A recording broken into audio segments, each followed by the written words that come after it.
Je suis né aussi dans une famille de musiciens parce que papa c'est un artiste. Maman aussi l'était, bien son âme. Maman aussi c'était une très très grande chanteuse.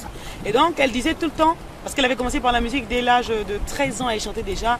Il y a des étrangers qui se déplaçaient là, pour venir ici, pour venir la chercher et elle partir avec elle. Mais ce sont ses parents qui ne voulaient pas. Donc du coup, après, elle l'a mis au monde très jeune, à l'âge de 14 ans, elle avait déjà un bébé. Après, tout s'est arrêté en chemin et elle est partie faire la médecine. Elle disait tout le temps, écoutez, il faudrait qu'il y ait des enfants quand même qui puissent faire comme ce que j'ai fait. Je vais laisser mes enfants faire la musique.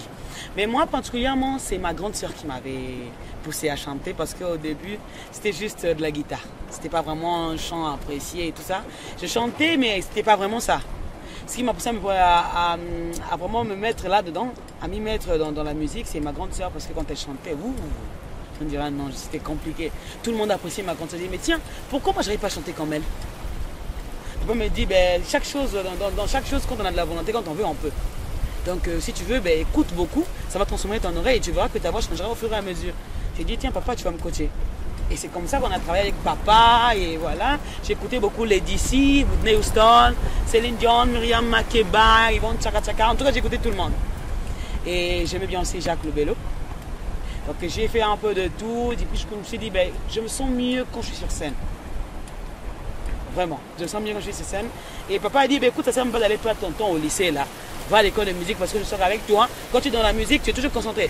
Quand il savait que Lise est malade, il suffisait de mettre un peu de musique. Je me levais tout de suite, je partais. Et même quand j'étais malade, à l'été, c'est vrai qu'Armel m'appelle pour me dire, écoute Lise, on a un spectacle. Je me lève, je dis, écoute, je vais aller chanter d'abord, faire mon spectacle et quand j'aurai terminé, j'aurais bien, je vais dormir encore. Enfin, c'est drôle, mais la musique, c'est quelque chose que j'ai vraiment en moi, c'est dans mon sang, c'est toute ma famille qui est dans la musique. Et donc, je sens que c'est comme si j'ai vraiment quelque chose que je pourrais partager au monde entier. J'aimerais qu'on puisse découvrir ce que je fais et la musique congolaise y compris. Là, nous parle de la nature, de l'éducation et aussi, l'éducation en général. Quand on parle d'éducation, on parle en termes des enfants aussi, ou comme dans l'éducation des foyers, familiales. En fait, en gros, c'est un peu ça. C'est vrai qu'on a travaillé un peu difficilement parce que j'avais le projet de la Nuit du Congo qui allait avec la Nuit du Congo, la 9e édition à New York. Et finalement, en même temps, j'avais ma mère qui était hospitalisée. Donc, on a enregistré dans des conditions un peu vraiment difficiles. Vraiment difficile. On travaillait jusqu'à tard dans la nuit, 3 heures, 2 heures. Mais bon, on a quand même réussi à terminer tout ça là. Et finalement, on a été retenu parmi les finalistes. On continue à travailler. Que Lise soit considérée comme une ambassadrice de la musique africaine. Autrement dit, que j'aille dans le monde entier montrer ce que l'Afrique peut faire. Parce que finalement, une fois j'étais avec papa, je suivais Trace Africa, il y avait des musiques qui passaient, il y a aussi Star Parade aussi.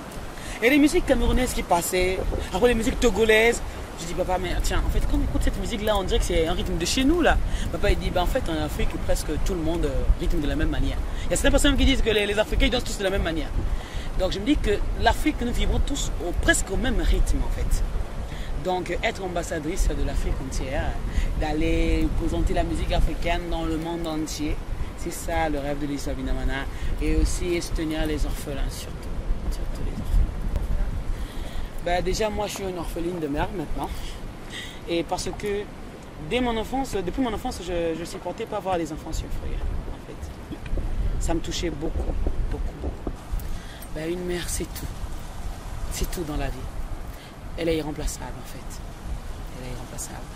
Une mère, c'est quelqu'un qui supporte nos caprices, qui souffre avec nous, qui ne peut pas dormir tant que nous ne dormons pas. Une mère, c'est tout dans la vie, en fait. C'est vraiment tout. C'était très difficile pour moi parce que c'est comme quelque chose, c'est comme si on m'avait enlevé un membre dans mon corps parce que maman c'était quelqu'un qui me soutenait beaucoup dans ce que je faisais.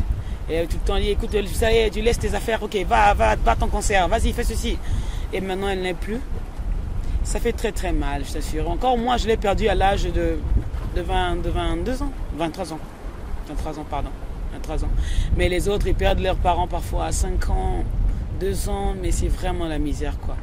Et donc je souhaiterais bien que tout marche bien pour moi, que aider ces enfants là, ce sera un grand plaisir. Vraiment ça va remplir une partie de ce manque que j'ai en moi parce que je me dis que j'aurais aidé des gens quelque part qui sont vraiment en manque et qui ont vraiment besoin d'affection et d'amour et de soutien.